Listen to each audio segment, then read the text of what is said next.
সেই 5ই আগস্টের পর আমরা জুলাইকে ধারণ করে, জুলাইয়ের স্পিরিটকে, জুলাই শহীদদেরকে ধারণ করে আমাদের কর্মসূচি গ্রহণ করেছি।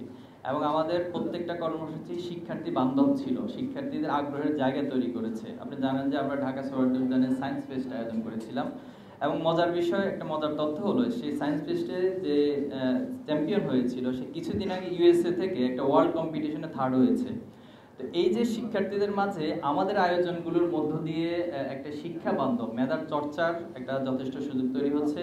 আমরা প্রত্যেকটা ক্যাম্পাসে গিয়ে আস্ক শিবির, নোট শিবির এই প্রোগ্রামগুলো আয়োজন করেছি। মিট দ্য ব্রিলিয়ান্স, তাদের সাথে আমরা মুখোমুখি হয়েছি এবং তাদের প্রত্যেকটা প্রশ্নের খোলাখুলি জবাব আমরা দেওয়ার চেষ্টা করেছি, শিক্ষার্থীদের কাছে আমরা গিয়েছি। এবং ছাত্র রাজনীতিটা একটি সমাজের জন্য, একটি রাষ্ট্রের জন্য কতটা গুরুত্বপূর্ণ এই বিষয়গুলো আমরা বারবার তাদের কাছে তুলে ধরার চেষ্টা করছি। আমরা ছাত্র কল্যাণমূলক কাজগুলো বাড়াচ্ছি, গবেষণামূলক কাজগুলো বাড়াচ্ছি। এর মধ্য দিয়ে আমাদের রিসেন্ট একটা সার্ভে আছে, সেখানে সেটা 60% এসে দাঁড়িয়েছে, যেটা আগে 80%-এর ভিত্তি ছিল, এটা এখন 60% এসে দাঁড়িয়েছে। এটা আমরা আশা করছি যে এই প্রক্রিয়া যদি অব্যাহত থাকে তাহলে আশা করি এই ভীতিটা দূর হবে। কিন্তু দুর্ভাগ্যজনক হলো সত্য যে আমাদের বন্ধুর প্রতিনিধি ছাত্র সংগঠনগুলো আছে, ওনাদের বক্তৃতা, বিবৃতি অথবা ওনাদের কার্যক্রম শিক্ষার্থীদেরকে মাঝে মাঝে আবার ভীতি সঞ্চারের একটা জায়গা তৈরি করেছে। তো আমরা এই জন্য সবাইকে এই কার্যক্রম থেকে এবং এই কাদা ছোড়াছুড়ি থেকে ফিরে আসার আহ্বান জানাচ্ছি।